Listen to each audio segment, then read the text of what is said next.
Hey, we made it. Hey, everybody. Happy Tuesday. So, first day of Magic Sword. First day 0.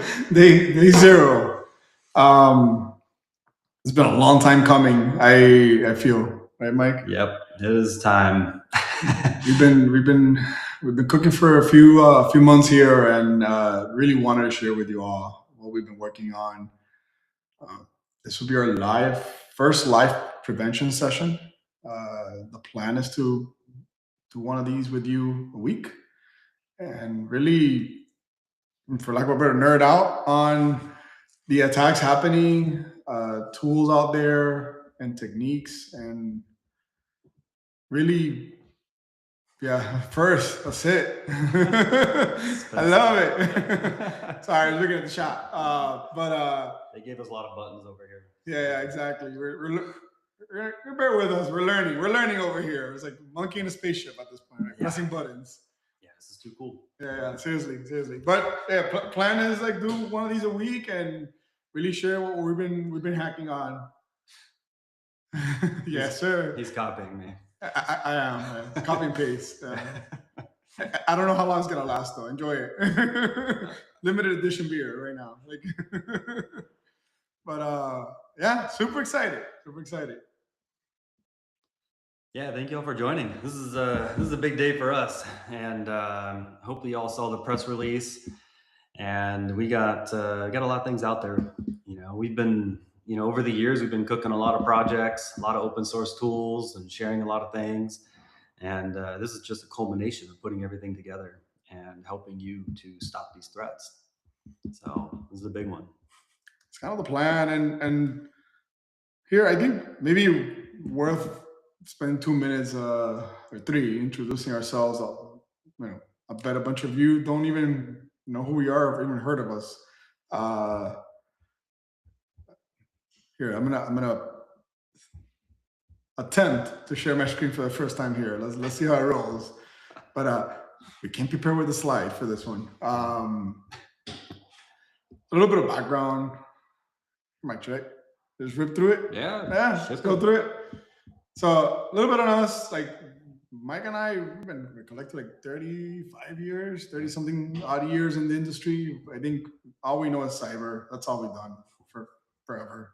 Feel like both met in the Splunk threat research team. If you've ever gone to research at Splunk.com, I think I built the first version of that. Mike has shipped a grand majority of the content in there, and it really was the place where we were thinking through a lot of these problems early on. It gave us kind of like the exposure to some of these problems we want to talk to you about. A little bit more background on us, we're co-creators of LOLDrivers, Living of the RMM. Never heard of those projects. We're going to talk a ton about those. Also, if you've ever messed with the Tom Red team, Mike is a co-creator of the Tom Red team. Pretty amazing project. If you ever want to test yourself, Mike was an early Red Canary, right? Yep. Early Red Canary before Zscaler.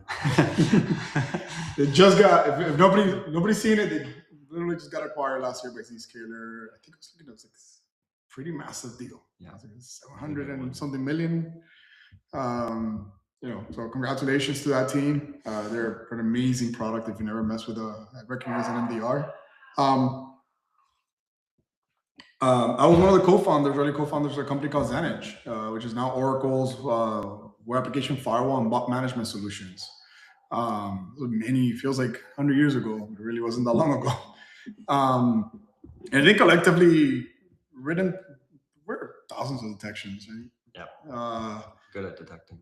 We're kind of darn good at that.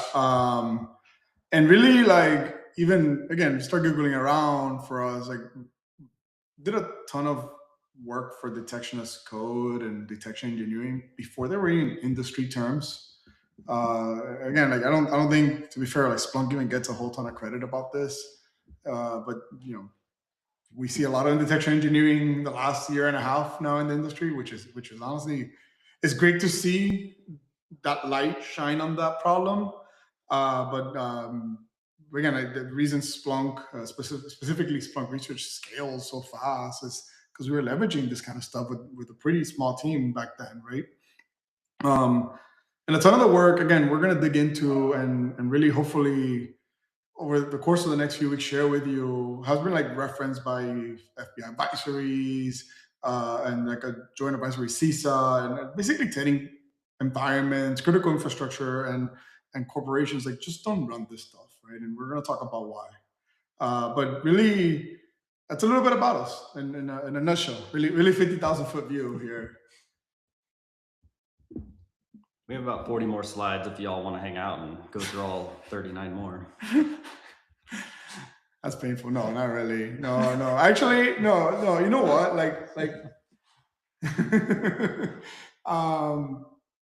Maybe we talk about LOLDrivers, which is really one of the projects that got us to here, right? To the problem, right? Yeah, I'm gonna attempt to share another screen here. So LOLDrivers that I own. So bright.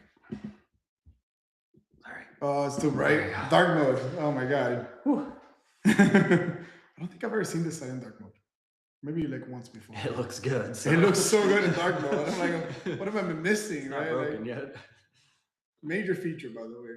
Theme switch. If you have theme switching, what are we doing over here? Like, it does feel like building two products though. When you're yeah, this is a big one. So LOLDrivers was a project.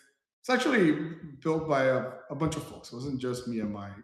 Nas was also part of it early on, and Patrick and Florian Rolf also helped us a ton put this together. But again, like cheers to them, because this wouldn't have happened without a ton of their work too. The whole point of the project was to track and curate drivers that were getting abused in the wild, right? And I'll give you guys like the 2-minute like history from my perspective, Mike, and keep me honest. Like if keep me honest. But like,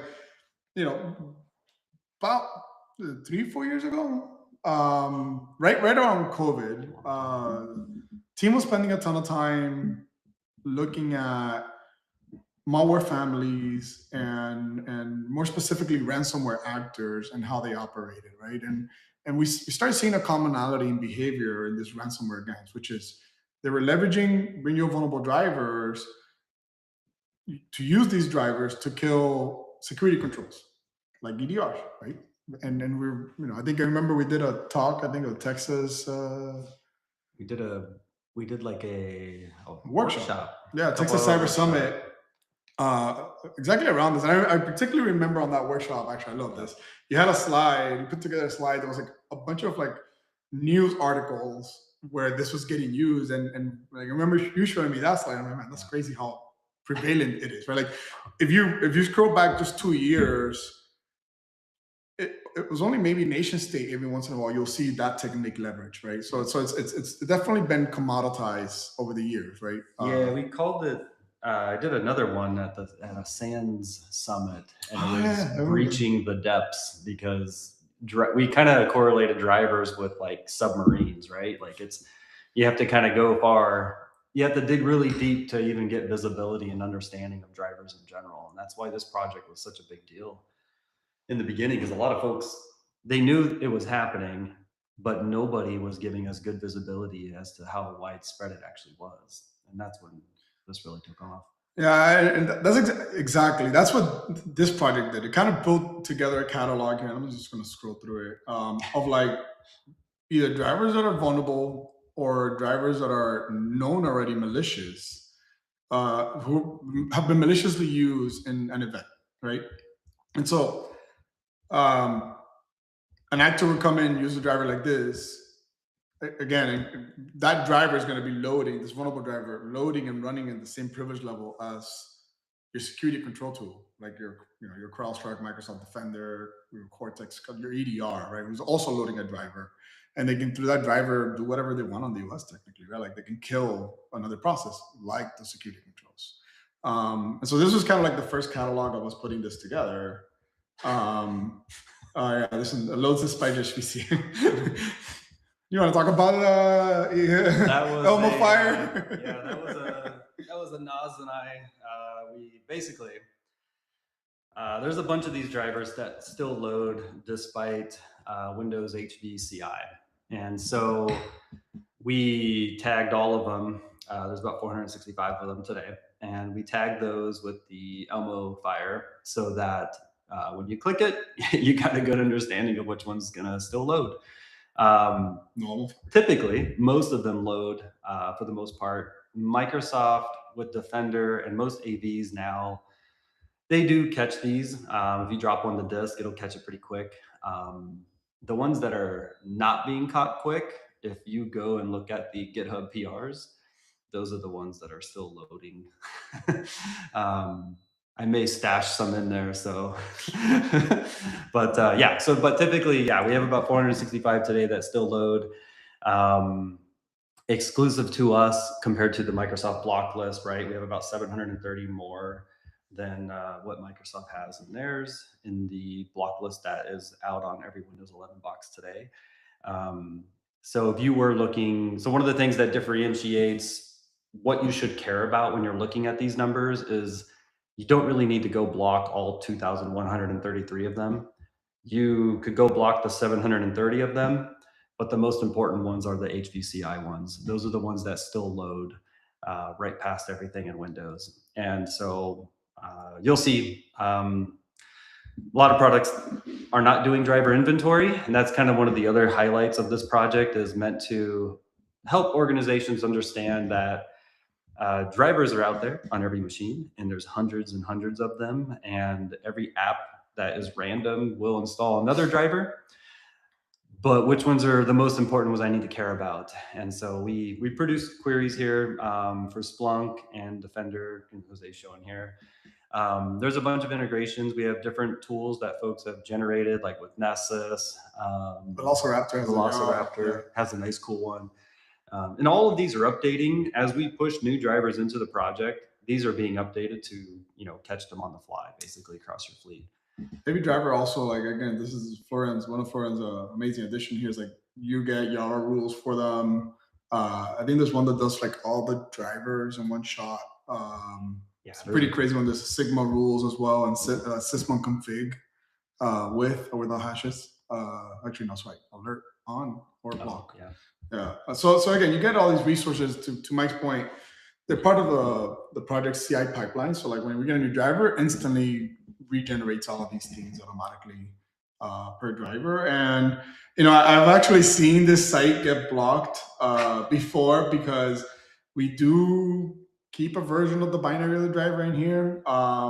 Again, like if you're researching this, and we built this for research purposes, you're going to want to break this apart sometimes and analyze what it's really doing, right? And so yeah, like unfortunately some vendors will say this is evil and just not let you load LOLDrivers. So sorry.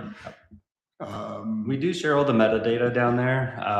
So if you can click these links to pivot on like the Authena hashes or the rich PE headers. If you're curious what else is on VirusTotal, you can pivot around and find more and more samples as you kind of go around. So it just helps like to drive more visibility into how widespread they actually are. We track more of these as well based on the lease certificate and the age of them. We're starting to see a lot of the actors have now moved to using older signing certificates. So they're grabbing old things and using really old ones from like 2014 and 2015, which is becoming more and more common. But all this metadata here just enriches everything. Yeah, it's pretty sweet. The LOLDrivers, as like we mentioned, this kind of opened the door for us. We to a bigger class of issues we didn't even realize I think were happening. I don't know if we didn't realize it or it started happening at the same time. But it kind of opened the door. Like two immediate things happened when we open source LOLDrivers, right? One, actually technically three. One, it got a ton of traffic all of a sudden, and the project, I think I tweeted once or twice, was getting around like 10,000, 15,000 unique visitors any given month, right? And there's mainly researchers, right? This is most people don't care about this, right? These are mainly like security researchers. I admit it, right? But it hit a nerve I felt like in the industry, because like this is cataloging again issues that are happening in the wild. And the second thing we kind of quickly learned is most folks didn't know what to do with it. All the slides, yes. Most folks didn't know what to do with this data, right? Like we noticed a few large EDR providers take the data set, include it in their like block list, and move on. And I don't think we even got a high five, but cool. Cheers. But then most other organizations, and we kind of helped, for lack of a better, the 1%. We kind of like we felt like we could do more for the rest of the industry here, and we started to we started doing consulting, right? And doing this consulting work, we learned a bunch of stuff. Like, but part of that was we created another repository, again, also in collaboration with other folks.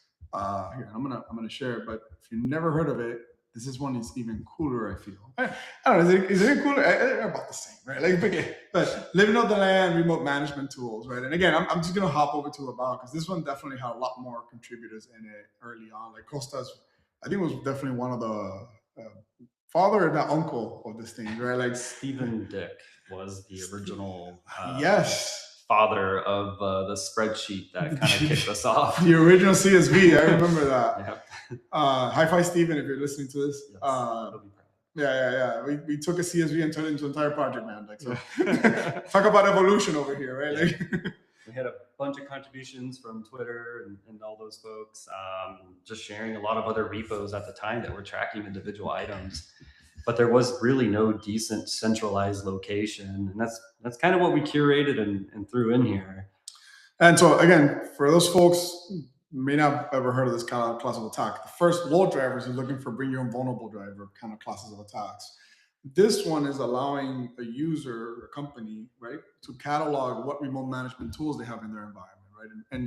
And so the premise is simple. Like, a lot of folks are out there getting phished today through a remote management tool. Remote management tools are completely legitimate tools. They're not malicious. And so an EDR is not going to trigger off of this. It may run through your firewall, right? Unless you have like specific rules to block domains. But even then, like, for example, some major breach in 2025 where Marks and Spencer got ransom. The initial access of that, if I'm not mistaken, was a simple help remote management tool. And it came through an S3 bucket. So even if you're blocking this, the network layer, great, you can load a bunch of this stuff remotely and they're like self-hosted, right? So long version short, it's kind of similar idea as drivers. Let's catalog at least the ones that are out there. And like right now the project, I think we started with like 250 or something. And it's slowly, like every month we add about 3 or 4. It's wild how many tools of these are out there. Actually, and one of the things we did midway through the project is we kind of divided what a remote access tool is versus an RMM. Very different things given the feature sets on it. And so yeah, like it's been growing slowly over years. We're about 314 now, and it gives you a breakdown of like what's out there, like what and most companies run one of these, maybe 2. Like they don't usually buy more than 2. Now the tricky bit is like they don't usually buy more than 2, but I bet that they're installing 5, 6, 7 of them across their environment, especially on a large enough fleet, right? And so again, there's queries in here from Defender, Splunk, or even Sigma rules to be able to search for them across your environment to see what's running. And at least you can like compare against what's approved versus what's installed, right? But yeah, this was kind of the next big project in here. We've open source. This is happening a lot today. It was a Huntress posted, it was like 500 and something, 580% increase in RMM abuse. Microsoft too. Yeah. Microsoft too. It's just hitting, unfortunately, people hard. Yeah, it's ultra trusted, right? Like these binaries are just completely trusted by everything. AV, EDRs, they're signed. EDR is not going to know whether you use TeamViewer or access remote PC. None of these are just going to be blocked blatantly by the standard product suites. That's the tricky part here. You see all these click fix campaigns. A lot of them are just dropping these, right? And many of them are dropping these, and many are just standard LOLBins. That's the tricky thing with a lot of this stuff, right? So again, and going back to what we kind of realize is like there's like sets of categories of system trust abuse, Yep. for lack of a better word, that is happening, and actors are like, we're slowly seeing this, right? Like they're moving away from malware, and it's not that they're not using it; they're just not using it most of the times for initial access. They're moving away from malware into just abusing system trust to get in there, right? Bring your own vulnerable driver, remote management tools. There's a huge issue with signers and taking a legitimate signer that gets exploited or stolen to sign malware. And then now the malware looks legitimate, it goes right through an EDR, right? And then I think the OG, the OG of this is living off the land binaries and scripts, right? Like Jimmy, White City, like these guys really, really done a great job putting this together. Most people in the industry, I think, have heard of this to some degree or not, right? Like the binaries pre-installed into your operating system that can be abused. They show up in like almost every other threat report to some degree, right? Like Every week. Mike is laughing. Same top 10. It's like reading the news, but it's the same news over and over, right? Like, just repeat. Right. And so when we started doing consulting with like early on, right, with LOLDrivers, we quickly realized like we had a few orgs reach out and say, hey, we don't want to run this ever, right? And that's how this whole thing kicked off. Like really, yeah. Like that's really, I think, Mike, right? Like this is really where we then started writing like handwritten WDAG policies, and to some extent that led to what Magic Sword is now. How we got here. Yeah, just the standard XML generation. Yeah, if anybody's ever used WDAG Wizard at scale, call us. We would like to meet you and shake your hand. Like anything above like 10,000 endpoints, especially like you should get a shirt from Magic Sword and a medal and a hug. Yeah. So I mean, App Blocker too. App Blocker too. No, listen. To be fair, like so Microsoft has given us amazing tools with WDAG and App Blocker to really prevent things that shouldn't be loading in the environment not load, right? The challenge is that they're really hard to use at scale, and even if you're using them at scale, you're now still responsible to manage them, which that's another pain point, right? Like when there's a new LOLBoss out there, somebody's got to go and update that LOLBoss. There's a new RMM, somebody's got to go and update and push those rules, right? So yeah, that was a lot of the motivation for us to get here and build Magic Sword and put this together. You can get co-signing certificates for free. Oh man, do I have a story to tell? So I definitely want to bring some attention to Cert Graveyard. A good friend, colleague, partner, Squib, runs this project. If you've never seen it, get super familiar with it as soon as possible.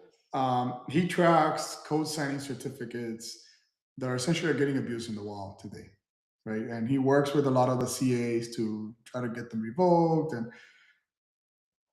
But in many cases, you can't revoke some of these because you're gonna, like you can't do this globally because you break full fleet of environments, right?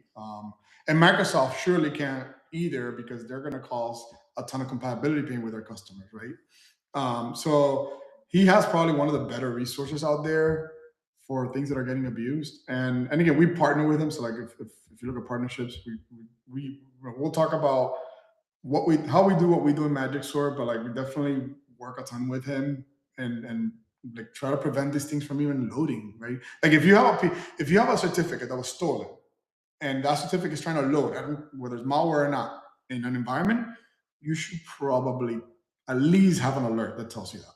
Right. If not loaded. Right. Like, am I off the ball here? Like, do I sound like crazy man? Notify. at least notify. Like, get the context of that. Right. Yeah, these are cool because he generates a large, once you create an account here, you'll get a CSV, you can get access to it. He ended up adding for us all the TBS hashes.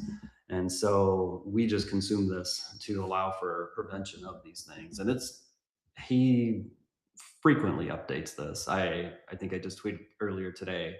I went to go see, I think it was yesterday's tweet. Yeah, he posted something yesterday and it was already like 15, I'm guessing, but like about 15 other certificates are already added. So it's heavily updated. It's amazing. It really is like, and like super brilliant, dude. Like couldn't recommend more. Like highly recommend you to sign up. I know we got like 2 minutes here left, and before I say goodbye, I definitely want to show you guys our landing page, mainly because I want to really nail down something very, very. I don't think it's obvious necessarily, but like I think this graphic makes it the most obvious thing possible. What does Magic Sword do? What are we trying to do here, really, right? Like, why are we here? What are we trying to do here, right? Like, and I hate, maybe hate is the wrong word, but I think the best way is to draw a parallel with an EDR and XDR product, right? Like EDR and XDR products at the end of the day are built, designed, and great at finding evil, right? Detecting what's malicious by nature, like ransomware payloads, command and control, info stealers, etc. Right? There's a gap in the industry today, right? And what we're trying to solve for the customer is things that are prevent from running, things that are malicious by use. Remote management tools, we talked about those, right? They're not evil naturally, but they get abused all the time. Drivers are completely legitimate parts of Microsoft operating system, but get abused all the time. Signers, dual use tools like LOLBins, right, et cetera, right? And I think where we end is almost trying to defend the EDR as well. Like we specifically have an entire piece of our product designed to stop EDR killers from ever running. We purposely haven't open sourced this. I don't think we ever will, right, Mike? Like, I think this is one of those things where like you gotta use the product to see it. Otherwise, I'm sorry. But one of the commonalities with the EDR that we do have, and it's good to point out, is we're going to be using the same telemetry data, right? We're looking at process event data, file system data, software inventory. Mike has put together, and maybe in another session we'll dig into like AMSI and how we hook into it, or spawn control rules. But yeah, this is hopefully the goal here is to dig into attacks. How do we prevent them? If we can't prevent them, how do you detect them? If you can't prevent or detect them, at least talk about why, right? Yeah. Well, closing words? Don't forget to subscribe, like, follow, clap, thumbs up. 3 emojis at least, please. Yep. I expect you all to show up on Friday for our 40-slide presentation. It's gonna be wild. 40 slides of memes. Yes, it's only memes. All memes. No. In all seriousness, we had a considerably lack of meme in this first day here. We'll fix that. We'll be back. Yeah. See you all on Friday. No, yeah. Thank you all for joining. Really excited to keep sharing what we've been building and how Magic Sword really makes a difference here. But yeah, catch up on Friday. Next Friday too, right? Is it every Friday? It's every Friday. It's every Friday. So every Friday you're going to learn something and see something, which I think is really awesome. We're going to learn something. Yeah. Somebody's learning I'm always learning something. Happy Friday. Thank you all.